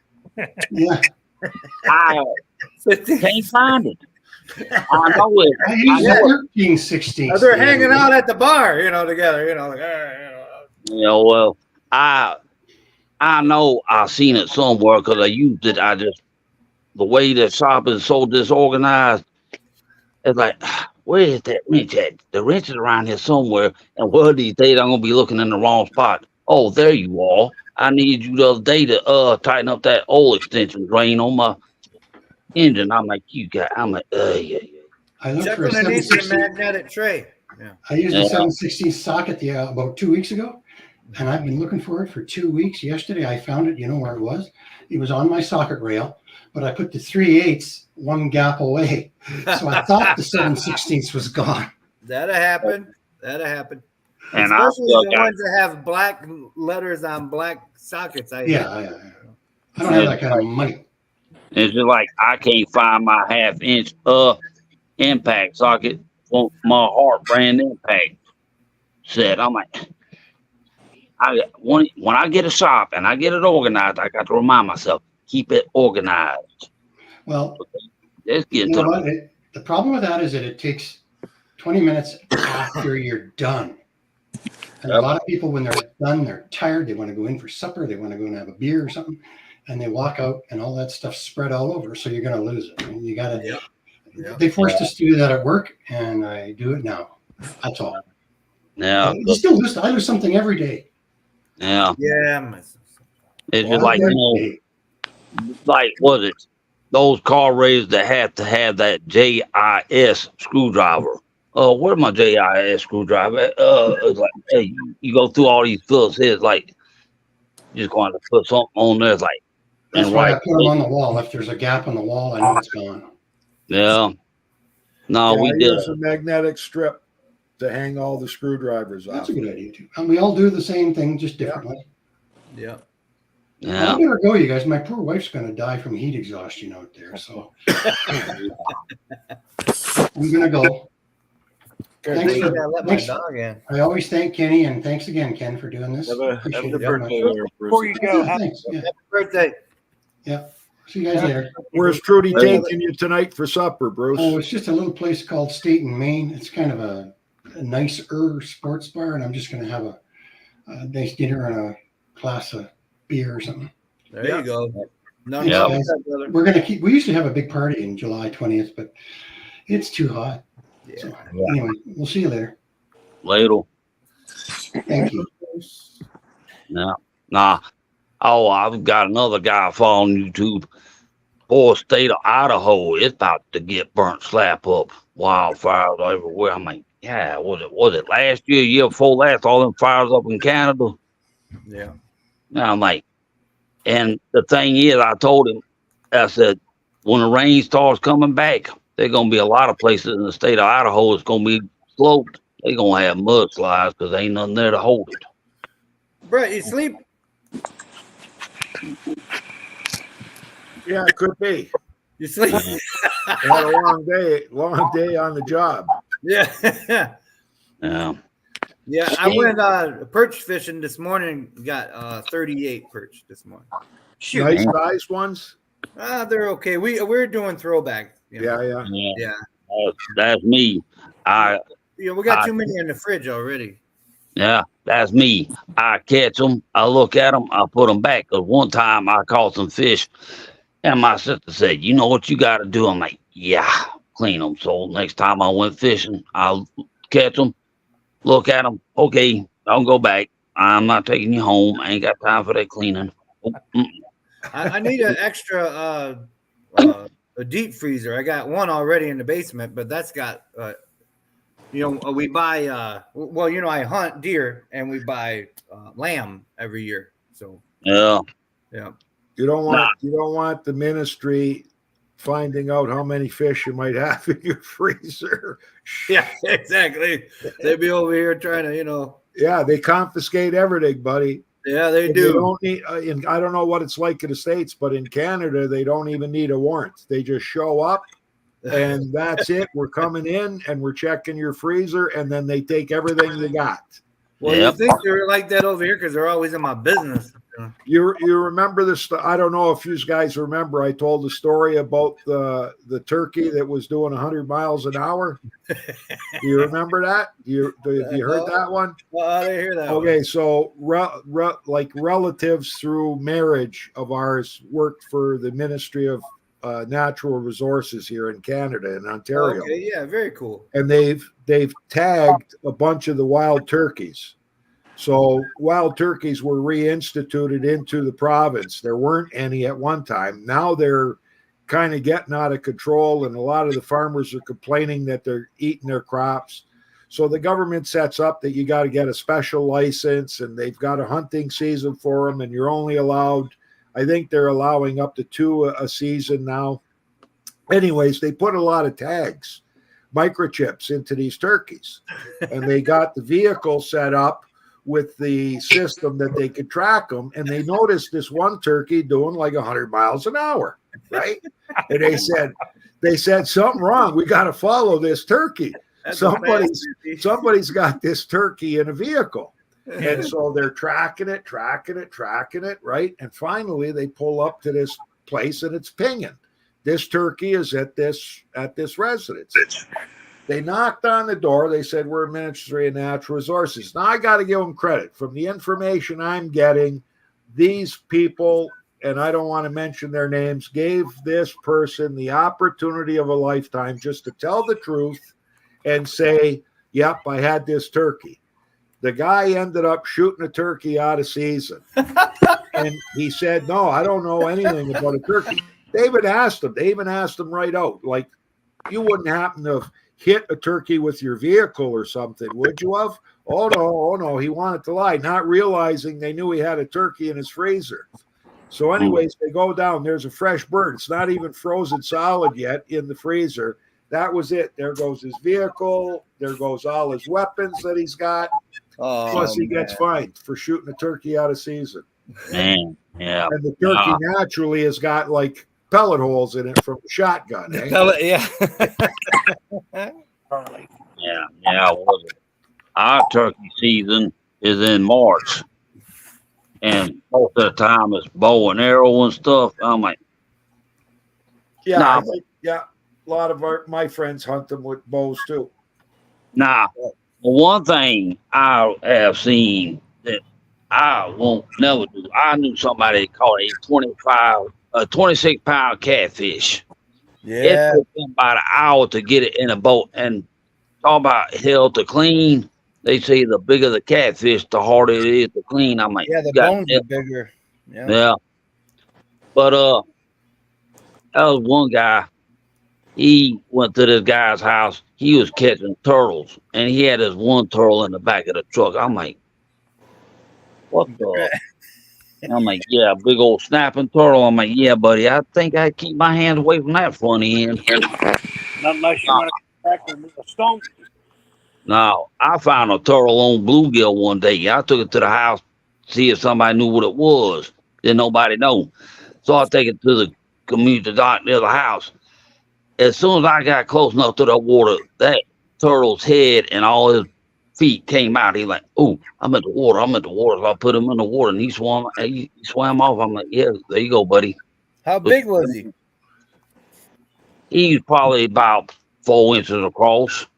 I know a guy that I fish with once in a while, right over here. He has a big turtle cage inside the water, and he catches the turtles, and he eats the turtle. Yeah, because they said turtle soup. Yeah, he eats turtle soup turtles. is excellent. Man, I went with him one time, and he pulled that big old ugly thing out of the water. It stunk so bad, I had to throw my clothes away. Yeah, they say turtle has 7 different meats in it. There was a church in Griffin that had this party, and it was wild meat party. They bring rattlesnake, bear, alligator, beaver, turtle. Yeah. I had tried bullfrog legs one time. Went to a restaurant when I was in Warm Springs. That plate of bullfrog legs didn't do nothing for me. I'm like, you got to be joking. Tastes like chicken. Yep. We used to go in the pond in the backyard with a hook and a piece of red yarn on it and catch frogs. Yep. We caught frogs all the time in our creek. Yeah, take the legs off, put them in the fry pan, watch them doing this. They're bouncing around. In the the old man says, that's just their nerve endings. Don't worry about it. These things are going to be good. Boy, they were good. Yeah. Because, see, either you go frog gigging in the wild or you do farm raised. Like farm raised catfish versus catfish from a river or something. Like farm raised turkey versus wild turkey. Like some people like, oh, is this farm raised or is it from the wild? Oh, it's farm raised. Oh, I'll eat it. But if it's wild, and I remember one time somebody cooked some squirrel, and you talk about tough. I'm like, squirrel's good. Yeah, if it's cooked right, it's like deer meat. It's cooked right. Yeah. Yeah, you got to cook it right. Because if you don't cook it, you're gonna have to get that guy that played Jaws and Moonraker to chew up for you. Then you swallow them. Like, yeah. The best meat there is out there is in Stop and Shop. Yeah. Yeah. Excellent tasting. Excellent. Yeah, boy. There's people that go quail hunting, rabbit hunting. Now, one time my dad took me rabbit hunting. We had this little dog. She was part Chihuahua, part pug. She see a squirrel, or she'd absolutely go nuts. I'm like, thank God I didn't see nothing that day. I'm like, nope. All I had was a 22 rifle without a scope on. I'm like, oh, I gotta aim just right and hit this squirrel. I'm like, I'm glad I didn't. The neighbor lady was screaming the other day. There was 2 feral cats taking apart a rabbit on her porch. Dude, Oh, it was bad. yeah. They're on my porch. They got a Oh. rabbit. I went over there and there was a leg here and a mouth over there. And I said, Yeah. oh, no. Nah, I went to a Chinese restaurant in Griffin one time, and I kept hearing something like, what the fool? They had cat in the back. I'm like, yeah. You could hear him meowing. I'm like, what the? So I sorry, know that- Kitty didn't make it. Yeah. I'm like, Kenny, what's that Dennis Cote saying? He's saying he put 2 new coils on and it still does it. Just wondering what else. This the guy that's got the battery that, right? Battery ignition. What was it? 18 horse or 19, whatever it was. But he's saying that he's getting voltage out of both sides where he really shouldn't. And he said, Yeah. coils. The only thing I can think of is, are they resistor coils or are they internal resistor or external resistor coils? Yep. What's it? I wonder what it's on. What is it actually on, Dennis? I think he said earlier it was on a 16 horsepower Briggs. Yeah, but what's the tractor? What's it on? Yeah. Because it might have If like I can extra tell what lights tractor and it's that. on, I can tell how the wiring is. You know? Yep. It might have extra lights or tail lights or Yeah, I mean the way it's wired, though, Yeah. I know, like on the old Cub Cadets, you had internal resistor coils. So you exactly what I was getting at. balance Yep. resistor, you know. Yep. now I'm on Well, one he's time. talking about the ignition coil, right?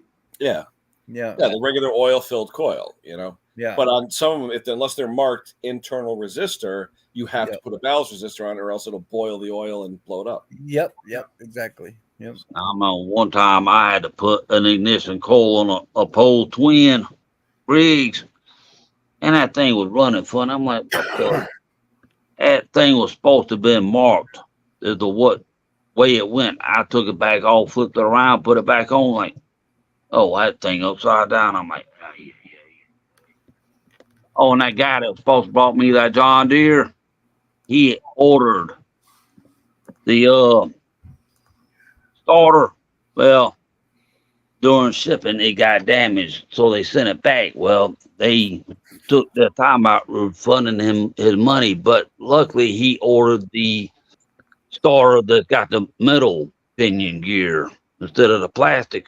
I'm like, Yeah. Tear it up. yeah. But some of them gears can be easily replaced. Some of them are like, you got to have a special tool to get that little clip off to get the gear off. And then you got then some of them got that little roll pin. You just knock it out, pop the gear off, put a new one on. I'm like, yeah, that's it,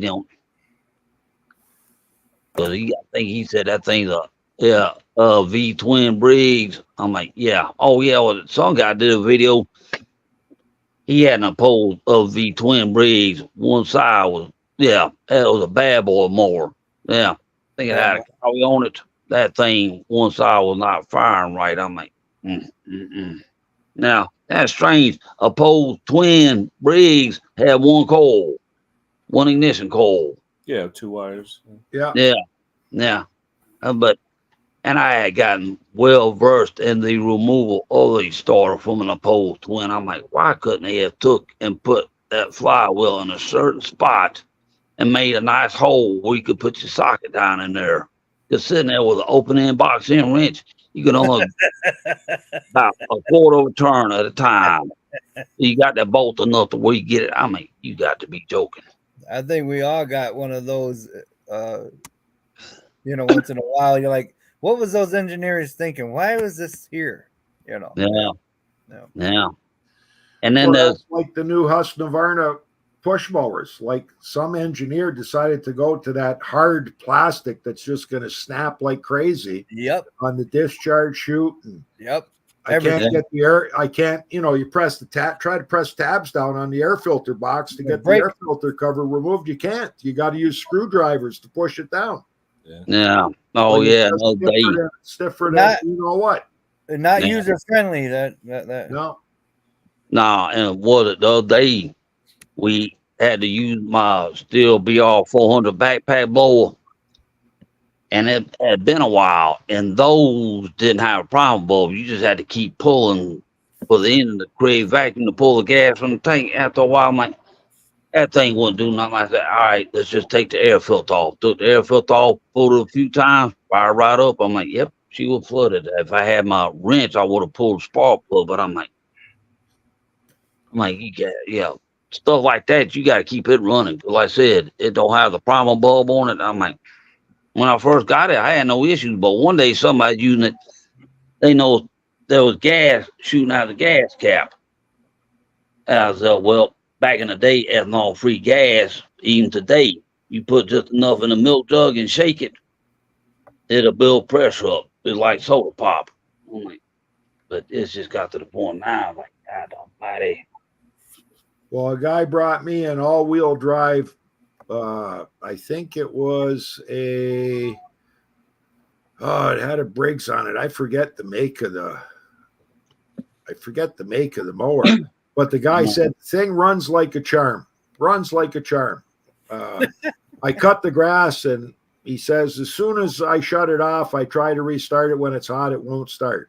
So I asked the guy, is it a primer or an auto choke? And the guy says, oh, it's auto choke. Fires up first pull every time. Runs great, but when it's hot, it won't start.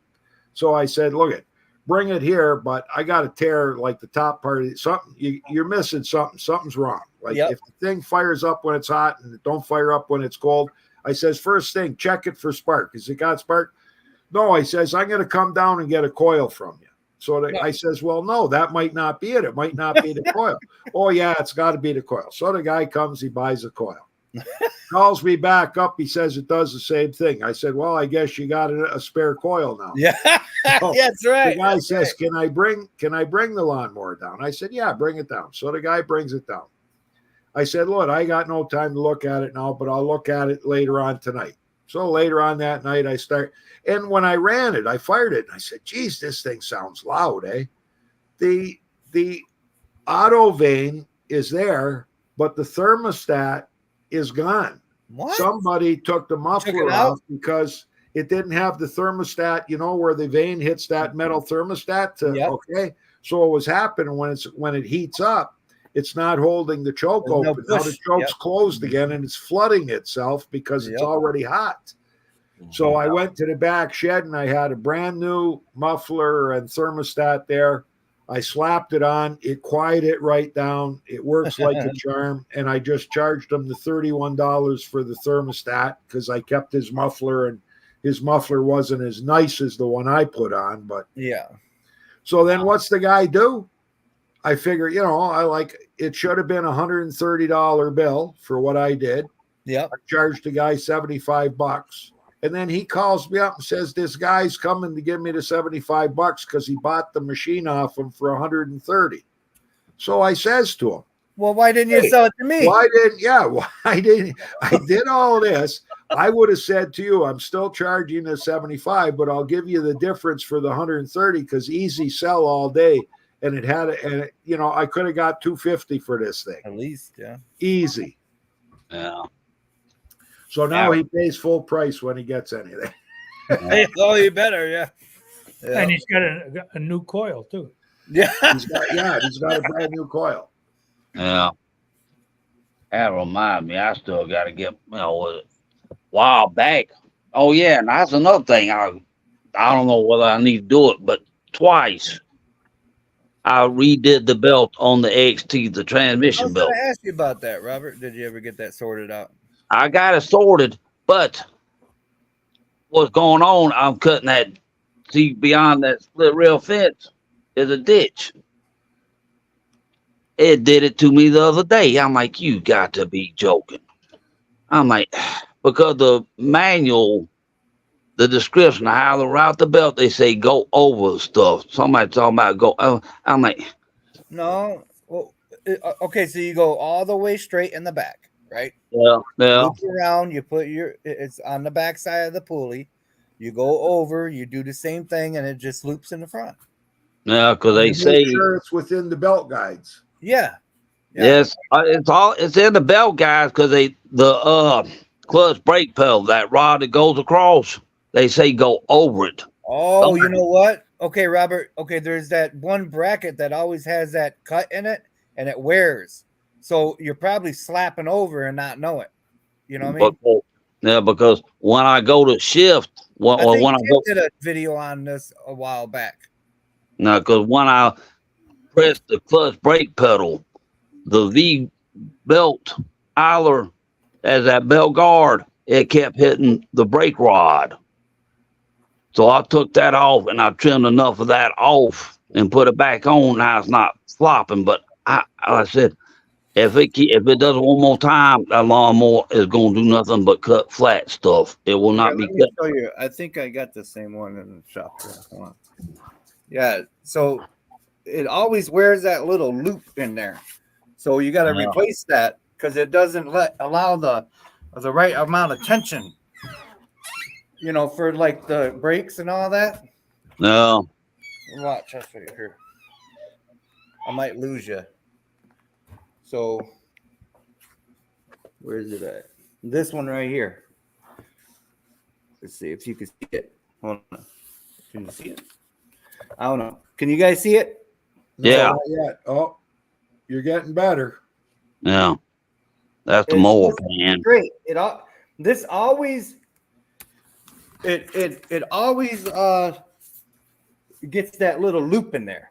So it has to be straight. When it's not straight, it doesn't matter how much. Yeah, bring the camera down. Yeah, you're up too high. Oh, okay. You got to grind that notch out of there. That's all.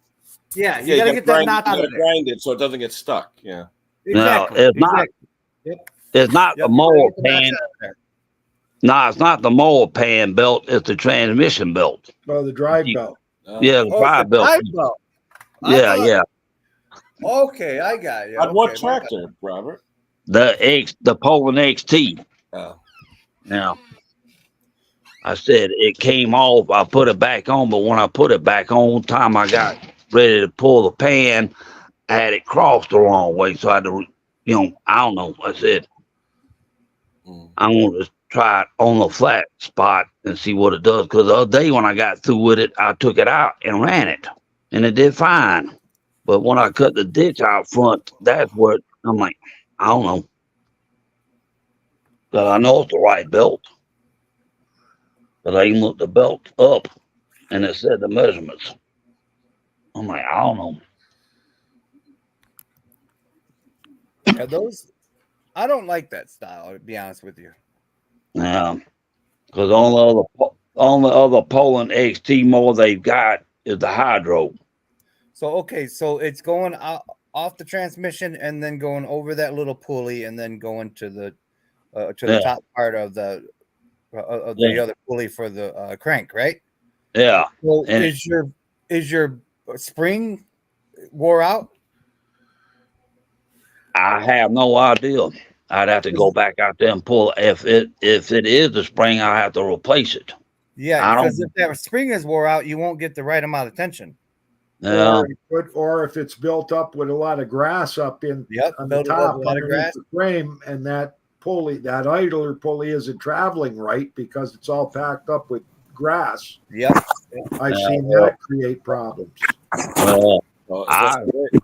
Is Tom in the heavens? I just realized I got it.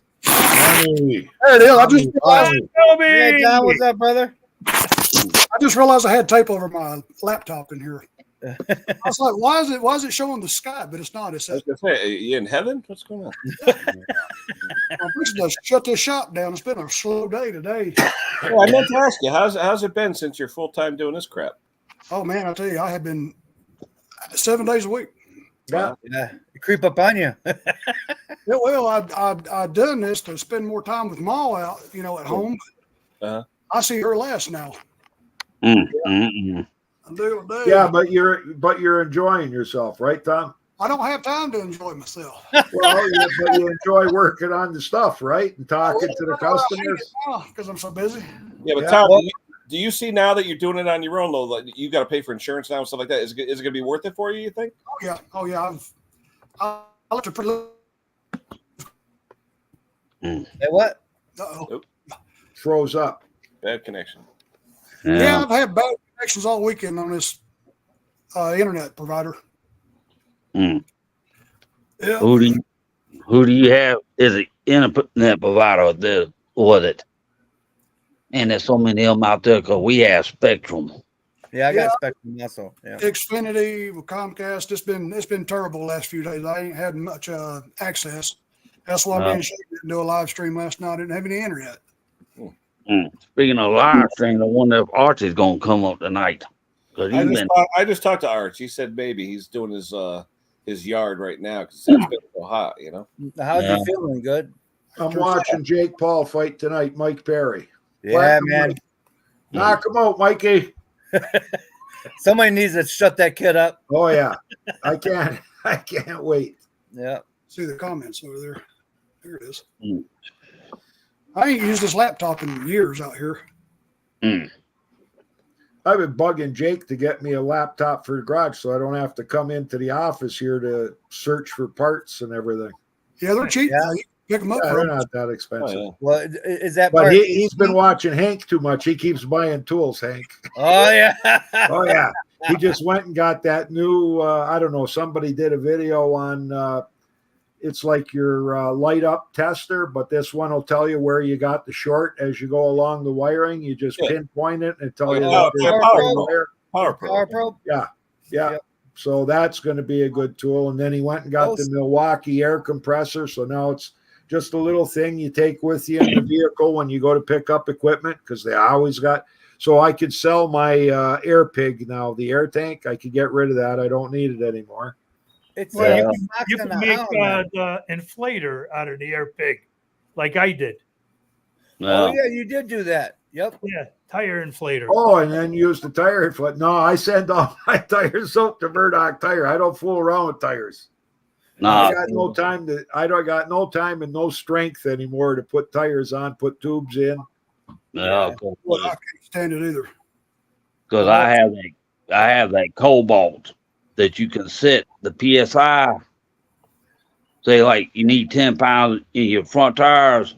I do one tire I set it to 10 pounds. When it gets to 10 pounds, boom, it shuts off. I'm like, that's pretty cool. Oh, here's a tip for you from 5-Star Small Engine Repair. I sold them a set of front tires for a Honda HR 3009. So they're small tires, right? Yep. And he also bought my little mini tire changer that I had. So I told him, I said, you know what? You're going to put those things on rims. You're going to have all kinds of issues. You're going to be swearing and you're not going to be happy with yourself. And the thing is, he says, I turned my oven up to 300 degrees. I put the tires in there to warm them up. So they're nice and pliable. He called me up. He said it took me 5 minutes to install them. Oh, man. Lucky dog. Yeah. I wouldn't even thought of that. nah. Good idea. It is a really good idea. He said he does that. He did that all the time when he changed motorcycle tires because he did a lot of work on as motorcycles. long as you don't mind your pot roast tasting like rubber. Yeah, right. I just got like everything tastes like rubber instead of chicken. I'm on one time the gear on a starter flywheel on car engines. They say you stick one in the freezer, you stick the other one in the oven. Yeah. Change the gear out. I'm like, shit, that's a fun job. Nah. Well, you remember that jet ski that I did that I took the sleeves out with my barbecue grill. Yeah. Nah, Brock, there was a place here in Eaton. This guy did this stuff at his house. He had the house. I don't know, something happened. He lost the house to the bank. I went over there to look one day, and you talk about jet ski bodies. Yeah. Nothing in them. The engine gone off. I'm like, somebody's gonna have fun when they clean this place up because them fiberglass bodies. I'm like, what are they gonna do with them? They can't sink them in the lake to make fish habitats. Man, I lost my butt on that jet ski. Yeah, but the only thing they could really do is take them to some place and let them grind them up and throw it in the cement. I'm like, jet ski bodies everywhere. And they more with sea-doos. Like that sea-doo I did that work on for that guy, changing the spark plugs out. I had to take a hammer to my ratchet to get the spark plugs loose. I got them changed out and stuff, but that thing is a 2-cycle. I'm like, God almighty. And the guy was riding around on the main lake and his registration numbers were outdated. I'm like, you better not. Oh, That's you better a not. no-no. Oh, nope. Mm-mm. Yeah, I lost my butt on that jet ski. The only thing I can think of is that now that I'm monetized, I got $10 on the AdSense or whatever, you know. So I'm like, I'm almost there because I lost like over $400 on that jet ski. Oh, did you? Yeah. We don't work on stuff like that. Number one, it takes up so much room. Mm-hmm. Yep. Number two, I can't move it. Like Jake can't move it out of here. We can't get it out of here in a day or two. So that thing sat around. Wayne, I'm telling you, never again. If you see another one, you tell me get that thing out of there. Yeah, I know. Yep. Because what? I'm gonna say I'm Jet, not real choosy about what I work on now. now, because Yeah. jet skis and outboard motors are all going to 4-cycle where you have to change the oil. Because Yeah, I like the 4-cycle ones. I don't like the mixed gas ones. yeah, because I knew a guy. He had a bass tracker with a Mercury, but it was the kind he had to, it was the oil was separate from the gas, like a regular lawnmower engine. But I know a guy. He got a 5-horse Regan Stratton powered outboard motor. I'm like, what the? A bridge, yeah.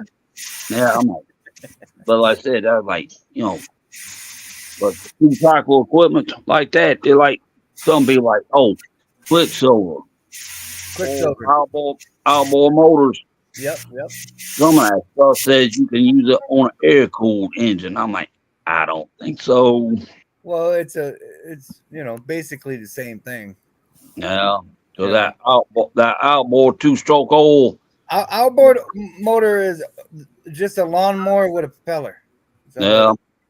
Because like I said, that 2-cycle oil for outboard motors, it had to meet EPA guidelines because of the residue it leaves in the lake and stuff. I'm like, yeah. There's one. And what? I seen a boat motor one time. The spark plugs on this thing, it didn't have that little L bracket. They were just straight flat. I'm like, yeah. It's a marine style plug. Yeah. I'm like, what the? Hey, Brock, are there any outboards that don't have water cooling? No. Don't. About I years don't think ago, so. had an air cooled bridge and Stratton outboard. Yeah, the old ones. Yeah. Yeah. But it's mainly water cooled, and even the 4-stroke ones are water cooled. Yeah. Yeah. But I remember one time my daddy, we had a boat with outboard, but it was freshwater motor. Well, we took it to the river in Brunswick to the waterfront. Mm-hmm. We got home, we had to put earmuffs on that thing and flush that motor with that salt because they make the outboard for ocean usage. They're built that, but the thing is, the heat exchangers are different. Yeah. Now that guy did that work for on that jet ski. He had a pontoon boat, and he left the foot of the boat in the water. I thought to myself, anybody ever buys that thing, they gonna spend some time cleaning out the water inlets because the water it was so nasty and stuff. I'm like, you got to be joking. Well, you get a love-hate relationship with marine stuff. Yeah. So you want to hear a funny story about outboard motors? Yeah, go ahead. Many years ago, my brother-in-law was up in Kapuskasing. He was with the Canadian military, and we were going to go out fishing, and he said, I've got a boat, and the base has got outboard motors, and they're just working on an outboard motor, and they're going to put the outboard motor on for us, and we can use the motor no charge. So I said, beautiful. So we get out to this really nice river, and we launched the boat. My brother-in-law's, I got it all tied up, but I figured, you know what, I'm just going to grab my line. I'm going to try to catch some fish in this river from shore while he's putting everything in the boat. And I see him over there, and he's choking the motor, and he's pulling the cord, and it's got the cover on it, right? Yep. And he's pulling away, and the thing's not firing, right? And he yells out to me, he says, what am I doing wrong? I said, have you got the choke pulled out? And he said, yeah. So he says, I'm going to give her a few more pulls. And the very next pull, when he pulled it, the engine cover blew off and hit him in the head. He flipped out of the boat into the river. And he says, what the heck? And he comes out, he's soaking wet, and he says, what the heck happened? And I says, I don't know. Let me take a look at this thing. I go over, look at it. Well, there's no spark plug in it. And what was happening is, as he's pulling and he's pulling and he's pulling, he's putting all these fumes pressure in there. the hood. Yeah. And the hood's got the rubber gasket on it. So it's sealed. So it built up with so many fumes that eventually, when the coil ignited the spark, he had so much fuel. He reached that limit of explosion. Oh yeah, man. Now it blew the whole. I thought it killed him. I thought he was dead. So now we go back to the base, and we see this guy in the shop, and we said, you got any spark plugs? And he says, oh, I forgot to put the plug in. Plug back in. Oh, man. Yeah. No. Well, guys, I'm going to shut this shop down. I will talk to y'all later. Okay, Tommy. Yeah, we're coming up on 2 hours. I'm going to end it too. So Go and have a maybe good we'll time see with the everybody wife. on Arches later. Have fun with the fights, Wayne. Yeah, we'll do, boys. All right. I'm out of here, too. See you around. Thank you, guys. Later.